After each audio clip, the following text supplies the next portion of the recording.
Doctor Baba Saheb Ambedkar open university.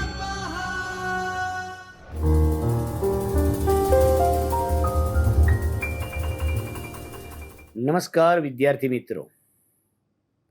Doctor Baba Saheb Ambedkar open યુનિવર્સિટીના ચૈતન્ય સ્ટુડિયોમાંથી હું professor Yogendra Parekh આપ સૌનું હાર્દિક સ્વાગત કરું છું. મિત્રો, મધ્યકાલીન ગુજરાતી સાહિત્યનો ઇતિહાસ એ પેપર અંતર્ગત એ વિષય સંદર્ભે આપણે મધ્યકાલીન ગુજરાતી સાહિત્યની વિશિષ્ટતા વિશે વાત કરીશું. આજનો આપણો વ્યાખ્યાનનો વિષય છે મધ્યકાલીન ગુજરાતી સાહિત્યની વિશિષ્ટતા. મુખ્યત્વે ત્રણ કાળ એટલે કે સમયખંડ, કાળખંડ આપણે જાણીએ છીએ: પ્રાચીન, મધ્યકાલીન અને અર્વાચીન. મધ્યકાળ ગુજરાત સંદર્ભે કે ગુજરાતી સાહિત્ય સંદર્ભે અને સમગ્ર ભારતીય પરિવેશમાં ક્યારથી ગણાય? ગુજરાતી ભાષાના ઉદ્ભવ અને વિકાસનો આખો ક્રમ જોઈએ તો ઈસવીસન 1150 પછી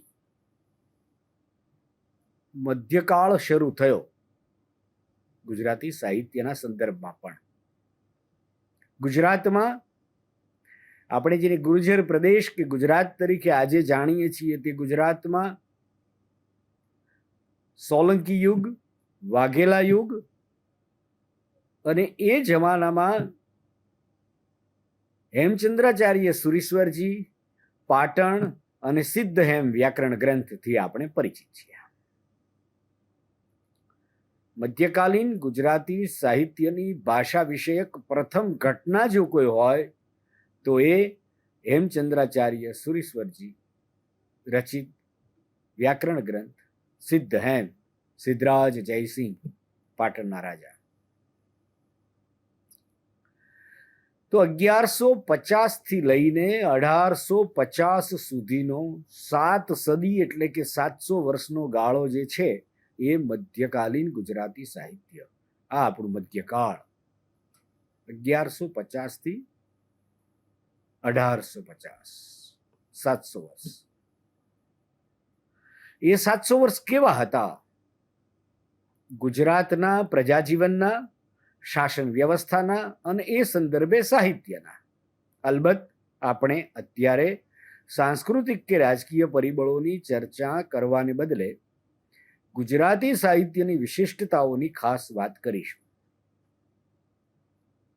એ સમય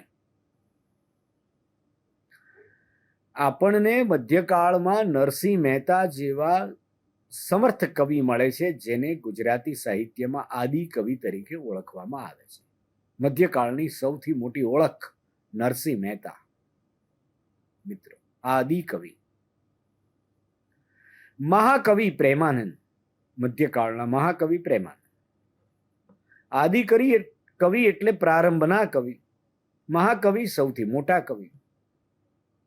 આ બે ઓળખની આગળ પાછળ ગુજરાતી સાહિત્ય છે મધ્યકાળનું. એટલે કે નરસિંહ મહેતા પૂર્વે પણ સાહિત્ય છે. અને જૈન સાહિત્ય અને જૈનેતર સાહિત્ય, જૈનો સિવાયનું સાહિત્ય, જૈનોથી ઇતર એવું સાહિત્ય એટલે જૈનેતર સાહિત્ય. કેમ જૈન સાહિત્ય એમ અલગથી ફોડ પાડવો પડ્યો?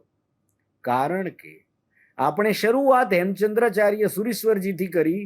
તેઓ પણ જૈન સંત હતા. તેમણે વ્યાકરણ ગ્રંથ રચ્યો. જૈન સંતોમાં સ્વાધ્યાય વિશેનો એક અલગ અભિગમ હોય છે. આજની તારીખે પણ આપણા 21મી સદીના સમયમાં પણ જૈન સંતો નિત્ય સ્વાધ્યાય કરતા હોય છે. અને જૈન જ્ઞાન ભંડારાઓ ઘણા બધા ઉપાશ્રયમાં કે જૈન ધર્મસ્થાનકોમાં હોય છે. એટલે નરસિંહ મહેતા પૂર્વે અનેક જૈન સંતો થયા જેમણે જે સાહિત્ય સર્જન કર્યું એ જૈન સાહિત્ય. એ જૈન સાહિત્યમાં નેમિનાથ રાજુલ એટલે નેમ રાજુલનો સંવાદ, નેમિનાથ ફાગુ, સિરી થુલી ભદ્રફાગુ, ભરતેશ્વર બાહુબલી રાસ એવી રચનાઓ મળે છે. અને બીજું પુષ્કળ જૈન સાહિત્ય છે, એ આપણે અલગ વ્યાખ્યાનમાં વાત કરીશું. તો નરસિંહ મહેતા પૂર્વેનું સાહિત્ય, નરસિંહ મહેતા અને નરસિંહ મહેતા પછીનું સાહિત્ય, પ્રેમાનંદ અખો શામળ સુધી, દયારામ સુધી એ નરસિંહ મહેતા પછીના સર્જકો. આ મધ્યકાળનું સાહિત્ય જેમાં આપણને મીરાબાઈ અને છેલ્લે ગંગા સતી મળે. તો એ સાહિત્યની વિશિષ્ટતા શું હતી આ આપણે આ સમયના સંદર્ભમાં પણ સમજવું પડે. મિત્રો, સૌથી પહેલા તો આ સાહિત્યની મુખ્ય વિશિષ્ટતા એ છે કે હસ્તલિખિત હતું, કંઠોપકંઠ સચવાયેલું. કઈ રીતે? આપ જુઓ કે મધ્યકાળમાં મુદ્રણ યંત્રો એટલે કે પ્રિન્ટિંગ ટેકનોલોજી નહોતી. હસ્તલિખિત એ બધું હસ્તપ્રતોમાં હતું. આજે આપણને મધ્યકાલીન હસ્તપ્રતો એના સંગ્રહાલયોમાં જોવા મળે છે. જેમ કે અમદાવાદમાં એલડી પ્રાચ્ય વિદ્યા મંદિર છે, Lalbhai Dalpatbhai Prachya Vidya Mandir, LD Indology, Gujarat University Navrangpura વિસ્તારમાં કે પાટણમાં આપણને આવી હસ્તપ્રતો જોવા મળે છે, જે મધ્યકાલીન હસ્તપ્રતો છે. અને એ સિવાય જે હસ્તપ્રત પર નથી લખાયું એ કેવી રીતે સચવાયું? તો લોકોની સ્મૃતિમાં સચવાયું. કોઈએ ગીત ગાયું, પદ ગાયું, એ સતત ગવાતું ગયું પ્રભાત્યા સ્વરૂપે લોકોમાં, એ ભજન સંધ્યાઓમાં, ભજનની રાત્રિઓમાં ગવાતું ગયું. એ લોકોના હૃદયમાં, લોકોની સ્મૃતિમાં અંકિત થતું ગયું અને એ રીતે સચવાતું ગયું. કારણ કે એ વખતે કશું લખવું, એની ફોટોકોપી એટલે કે ઝેરોક્સ કરાવવી એવા તો કોઈ સંસાધનો હતા નહીં.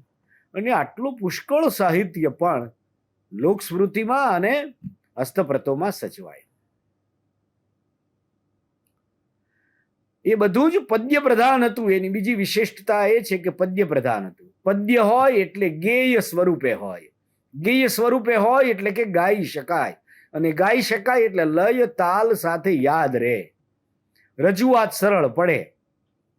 આપણે સ્વાભાવિક છે, સમજીએ છીએ કે 300-400 પાનાની નવલકથા હોય તો એ કઈ લોકસ્મૃતિમાં આખી સચવાય નહીં. શબ્દશઃ પદ્ય સચવાય. બાઈ મીરા કહે પ્રભુ ગિરિધર નાગર, ગોવિંદે માંડી ગોઠડી, અખિલ બ્રહ્માંડમાં એક તું શ્રી હરિ, ભણે નરસૈયો તેનું દર્શન કરતા. આ બધું લોકોએ યાદ રાખ્યું.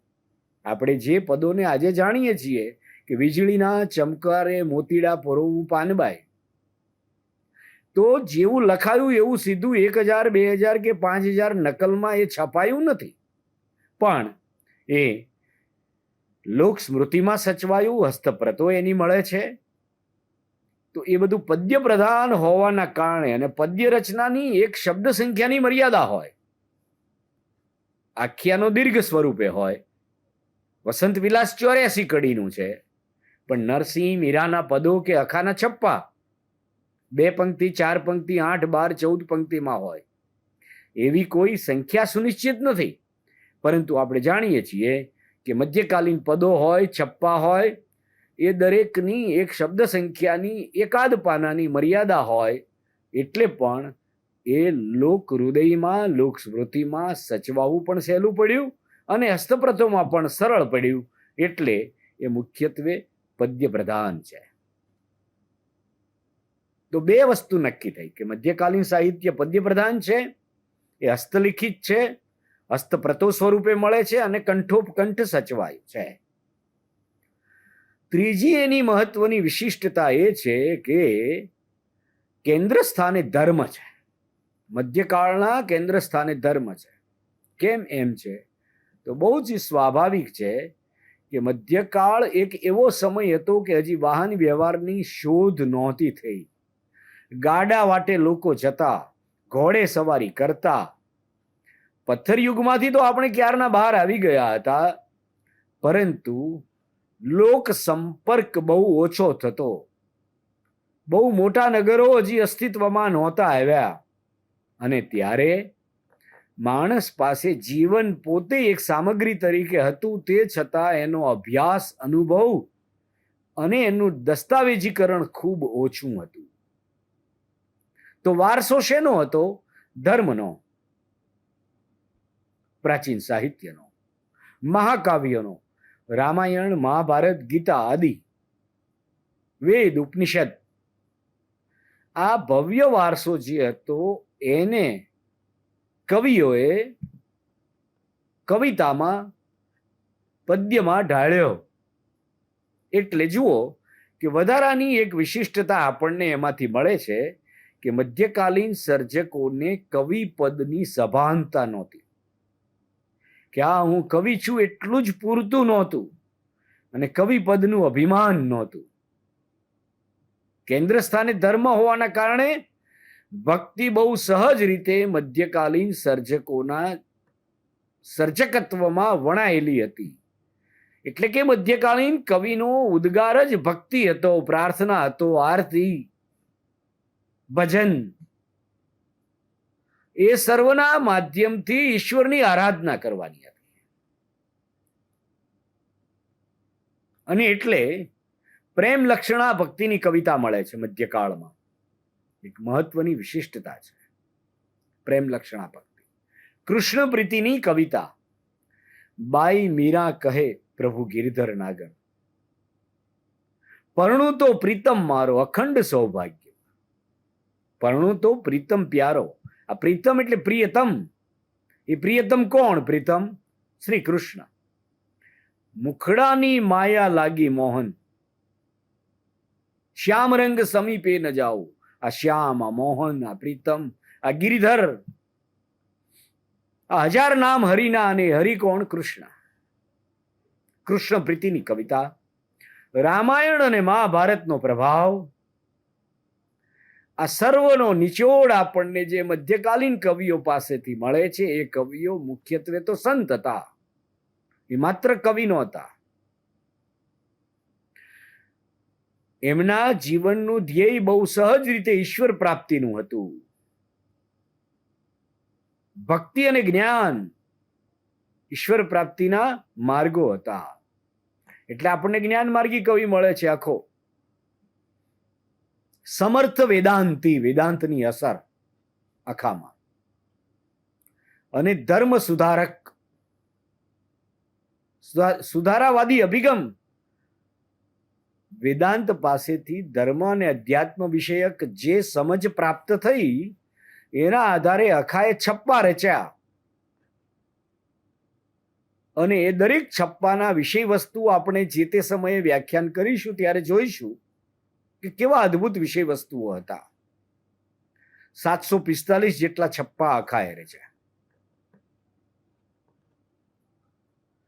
નરસિંહ મહેતા પૂર્વે થયેલા જૈન સર્જકો પાસેથી મળતી રચનાઓમાં પણ કેન્દ્ર સ્થાને ધર્મ છે.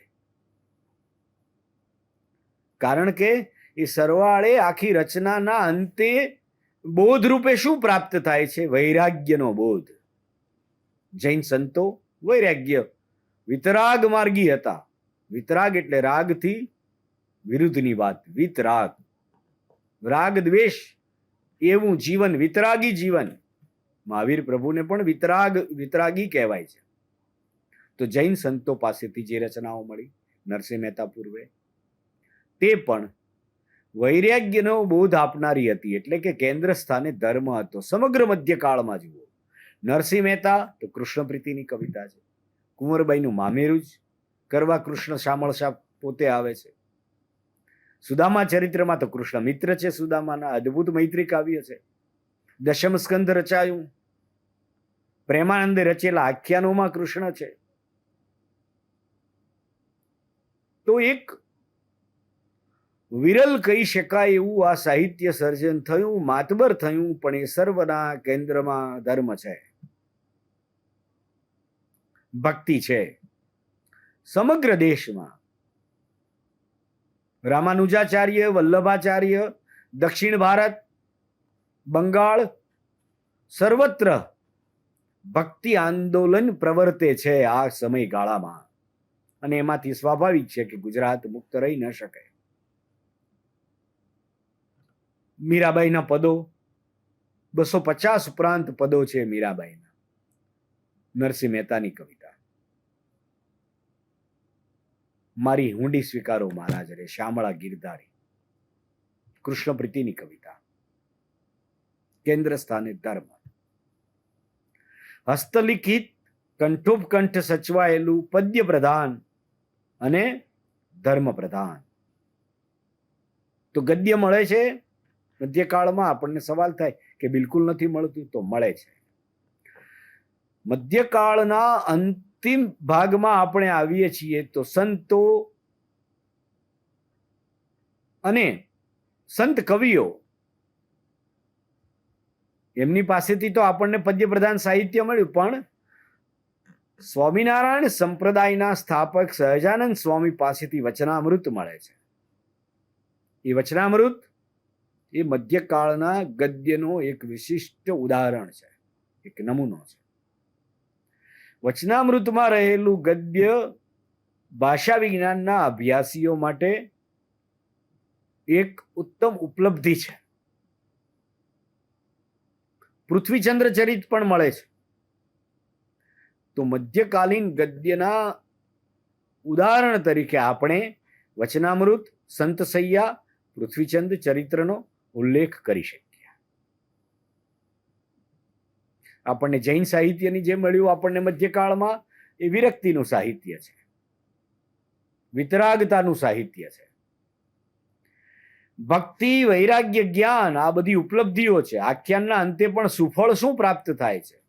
આખ્યાન કરવાથી કે પદ ગાવાથી ફળ જે પ્રાપ્ત થાય છે એ જીવન મુક્ત મહાદશાની પ્રાપ્તિ કે મોક્ષની પ્રાપ્તિ, કેવળ જ્ઞાનની ઉપલબ્ધિ. આ મધ્યકાલીન સાહિત્યના શ્રવણ, વાચન, મનન કરવાની ફળશ્રુતિ છે, એવું જે તે સમયની રચનાઓમાં આપણને જોવા મળે છે. મધ્યકાલીન ગુજરાતી સાહિત્યમાં નરસિંહ મહેતા પૂર્વે થયેલા જૈન સંતો, એ સિવાય અમુક રચનાઓ આપણને એવી પણ મળે છે કે જેમાં જીવનનો ઉલ્લાસ છે. આ યાદ રાખવી ઘટે રચનાઓ. એ રચનાઓનો પરિચય પણ આપણે મેળવતા રહીશું. અજ્ઞાત કવિ પાસેથી આપણને મળે છે વસંત વિલાસ, 84 કડીનું કાવ્ય.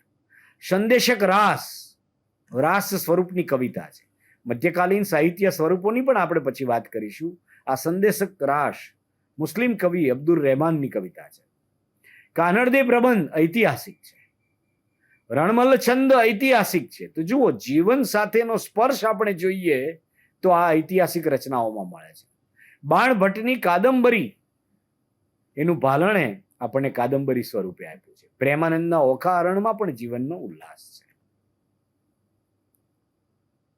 મધ્યકાળમાં વસંત વિલાસ તો છે, એ વસંત ઋતુ પરની વસંત વિહારની કવિતા છે.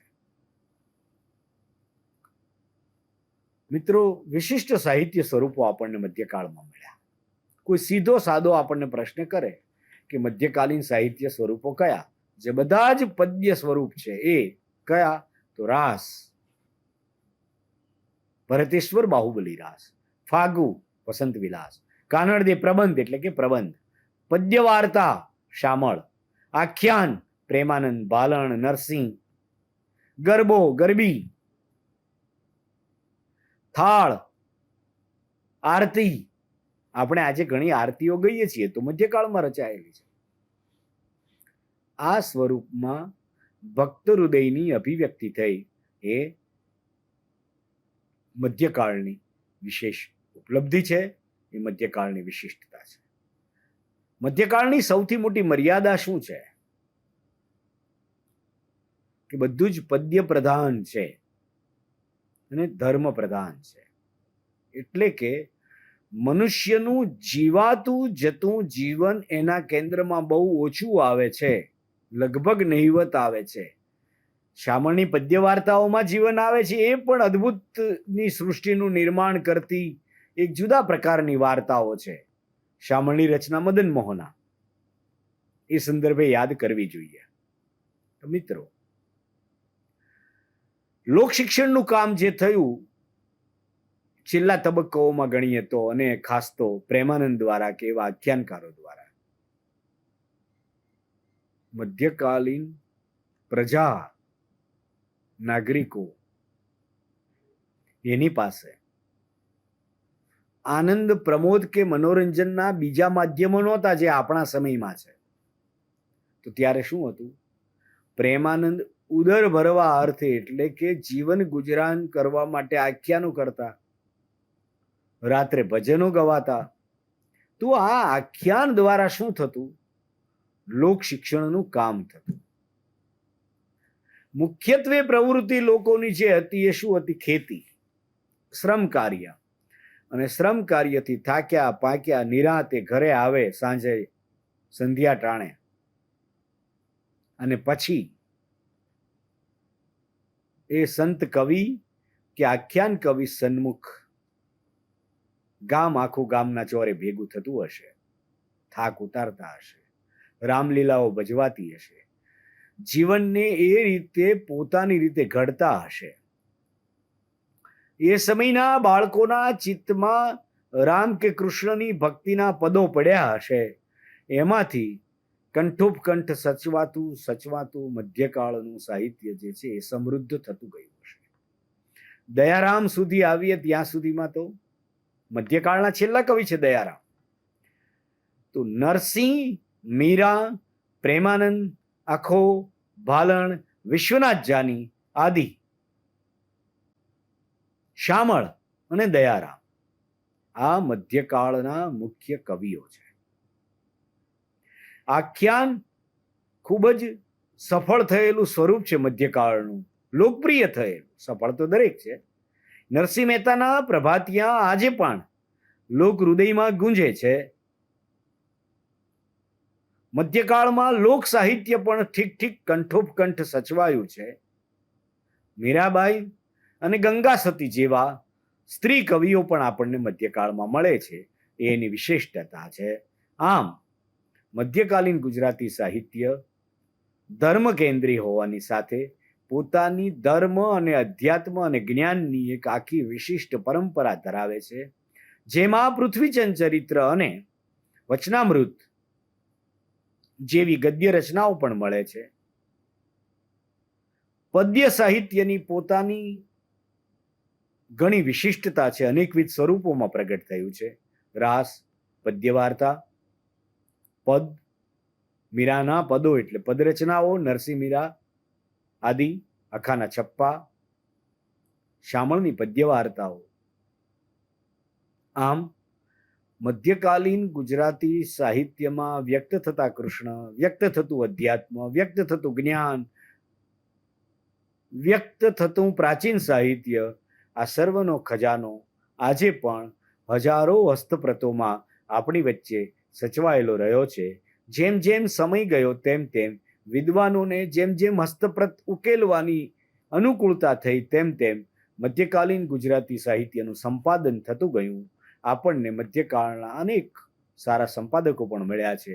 એના કારણે આજે આપણી પાસે આપણે જેને ટેક્સ્ટબુક કહીએ એવી રચનાઓ ઉપલબ્ધ છે. આમ મધ્યકાલીન ગુજરાતી સાહિત્યની અનેકવિધ વિશિષ્ટતાઓ યાદ રાખજો. એની રચનાઓના આપણે નામ લીધા છે. એનો સમયાંતરે અભ્યાસ કરતા રહીશું. ધન્યવાદ. સ્વાધ્યાયઃ